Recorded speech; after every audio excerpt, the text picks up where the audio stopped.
Okay, this PowerPoint, we're going to look at what we call pre-Constantinian Christian remains in the region where I have done my archaeological work, Cilicia. We'll see it on the map shortly. What we know is that St. Paul traveled through the highlands of southern Anatolia, and that this is a strange region, sort of uh, again, misanthropic element, perhaps. These are mainly pastoralists, and they tended to resist the intrusion of Roman culture, Greco-Roman culture. A great book for this question right here is Stephen Mitchell's book on Anatolia, The Land, Men, and Gods in Asia Minor. He has a whole couple of chapters devoted to this interesting thing. We know after the Emperor Constantine that Christianity became not only accepted, but it was actually sort of supported by the government in that people could officially bequeath their wealth to the church, and that the true church grew enormously as a result of this and really sort of filled the vacuum, shall we say.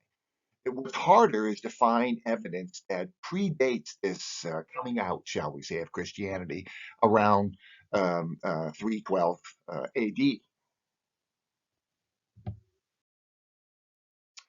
This is just sorry about it for the artwork, but here is a quick description of the route according to the Acts of the Apostles of St. Paul when he traveled from Syria. He went to Cyprus. Supposedly, he met the Roman governor of Cyprus, whose name was Aemilius Paulus. Uh, he converted him and apparently was adopted by the emperor. So this is how I mean, not the emperor, the governor. And so this is how he took the name Paul. He then was given a kind of a letter of invitation, and he went to a Roman military colony in the plain behind Antalya, Italia, where he began his journey. From that plain, he went up into the mountains, swept on through Derbe and various places. We have this account of him and Barnabas, his assistant, meeting with the natives, going from synagogue to synagogue, basically, which is interesting because it tells us that there were Jewish enclaves throughout these mountains. Um, and also this woman who supported him, Thecla, one of the early Christian females in this. He descended near Tarsus, which was his hometown. At that point, they split off, and Barnabas later sailed from Cilicia to Dana Island, uh, where he got caught in a storm, and then to Cyprus, where he was martyred.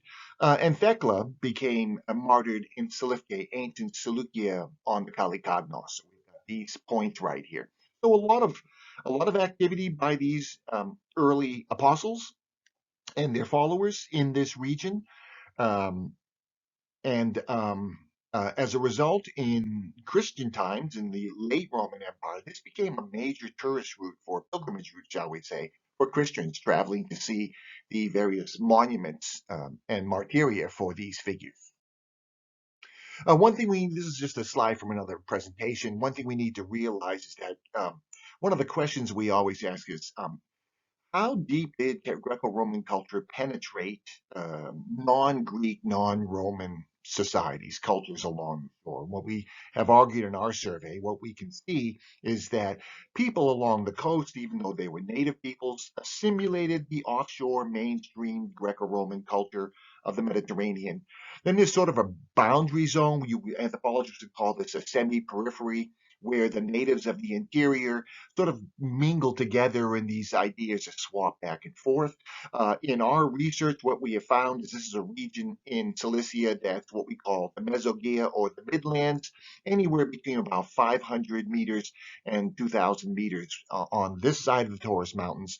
We can see this native culture coming over the top of the mountain, right down to the limits of the shore, but still exhibiting what we would call more of an Azorian, which is the back hinterland peoples, this pastoral people, fiercely independent, xenophobic, didn't want that Roman rule at all, and and looking down on those that assimilated on the coast. When we get into the periphery, we're dealing with the Azorian culture. It's interesting, once you get over the Taurus, it's almost completely Azorian in that regard. Now, what do we mean by Azorian? Primarily, certain features of this. One of the things is this predominance of rock art. So we have these reliefs everywhere, and it's the symbols are redundant. The same kind of symbols recur again and again. There are cavalrymen warriors, for example, but there's also this shrouded female, for example. Here is a relief in the upper left, which seems to be a narrative relief. There's a plaster right there, and that had an inscription. Unfortunately, the letters were too worn. We couldn't read it, but the iconography seems to be telling in a narrative relief format the same story, whatever is there in that inscription. The one on the lower right is a maybe a funeral relief. It's showing a family. Seems to be a man and his wife and younger children, maybe an older mother in there. There's about 5 or 6 figures in this. And again, this is the kind of common art, especially at the necropolises. There are these sort of small necropolises up in the highlands where we presume the pastoralists doing transhumance made their way up into the mountains and back down, and this is where they would kind of bury their dead in this way. And it's distinctly non-Roman. This is our point. For one thing, it's very primitive art. I like to think of like Grandma Moses, sort of primitive art in America. But as I said before, the symbolism is this recurring shrouded woman, for example, who one of my colleagues believes is the Mater Dolorosa, the mother goddess of death, for example. So this is why we find her repeatedly in these necropolis settings. The point is that it's not so much textual information as is semiotic messages being sent by the iconography, which indicates that this is their language. They didn't write Latin and Greek, they wrote with icons. And what do we know about pre-Constantinian evidence of Christianity? There are certain things that Stephen Mitchell sort of indicated. Watch for these. These could be hints of people sort of subliminally sending a message they were Christians. And one of them are graffiti crosses. And on a fragment of a plaster, which we think was a bath building up in the highlands at the site of Sevaste up here, way up in the highlands, we can see this graffiti cross right here. That's on the upper right. Another thing is angel wings. It's hard to know. This is a larynx in the center, upper center. This is an ash box. So when people were cremated, they would put their ashes in there and put a lid on top of it. And this is their tomb, in essence. And we can see this figure. He's in a tunic, in a flowing gown, but he has these wreaths or boughs to either side of his person, almost like wings. And it could be sort of a subliminal message that way. Another one is over here. We have a gown, another male figure in the gown. This is a tipped over larynx right here, but the folds of his gown form a cross right in the middle of it, right? It's all that clear. And then greetings that we see on tombstones on these epitaphs, such as Christe Kyrie, which means sort of welcome, blessed one, farewell, blessed one. May you fare well this way. But again, Christe, Christus, you know, can't say the person's a Christian, but it may be some subtle way of trying to hint that they were. And again, I should point out, this is where we see this epitaph right here, this altar, is where we see the appearance of Christe Pare. I also point out, even in the Greek dedications, this is up there at about 900 meters in elevation. The Greek is misspelled, its syntax is broken. This is not their native language in the same way. And so this is a backwater region. It's not too far from where St. Paul did his missionary work. And it seemed to spread there, and it was kind of indicative of the way that the people up in the hills resented the people on the shore anyway. They were viewed as other, they were viewed as bandits, they were viewed as robbers, and frequently the cities on the coast would send up militias to round these guys up, bring them down, and sacrifice them at the games, feed them to the lions, and things like that. So there is an other sort of sense to their identity vis-a-vis Greco-Roman Main Street culture, and maybe Christianity gave them an ideological basis for feeling superior to the pagans down below, while at the same time being the downtrodden, being the adversaries and hunted by the urban society. Now, in terms of going over to the other side of Cilicia on the eastern shore, this is the remains of the martyrium of Saint Thecla. So she was martyred in Seleucia. She was kept in caves and then finally sacrificed. The remains of the caves here is there's a giant basilica, remains of a giant basilica on top of the caves, and here is the entrance, and we have the halls, which were later converted into a martyrium her behalf. And this is the lady who funded St. Paul's travels in Anatolia without her father's permission, as we mentioned before.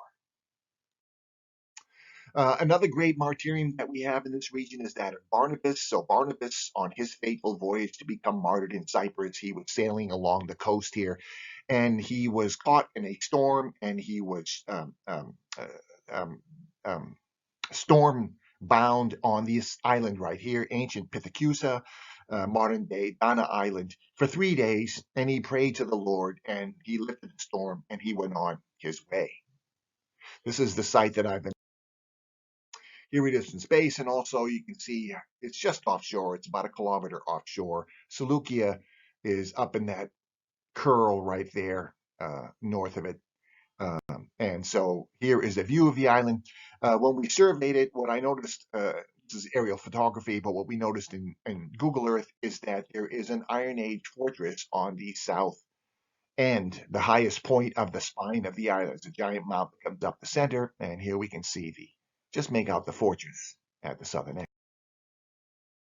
The fortress itself is Iron Age. There you can see the kind of pentagonal outline of it. We know that much, but what we also know is that in the Roman era or late Roman era, they built a giant martyrium or a basilica complex, presumably to Barnabas, right? And used the fortress walls as a sort of precinct wall around this sacred spot. Here is a close-up view, and you can kind of make out in the image the remains of the basilica right at the center of it. There's the upper right, there's the apse to it, and here is a surviving limestone column to its nave.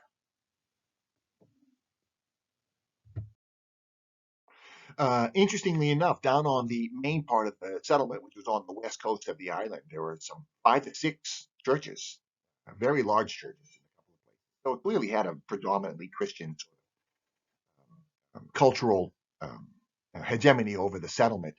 But interestingly, one of the churches in the back of the settlement at the base of the hill, what we came down the mountain from the fortress when we went up there, we found this intact stone stairway that led all the way from that fortress, all the way down to the churches on the shore, sort of a pilgrimage stairway. So you go up to the top, presumably, we don't have any textual evidence to demonstrate it, and revere Saint Barnabas. So these are the some examples of the significance of this region and the degree to which the mission of St. Paul resonated in the highlands and along the shore of ancient Cilicia.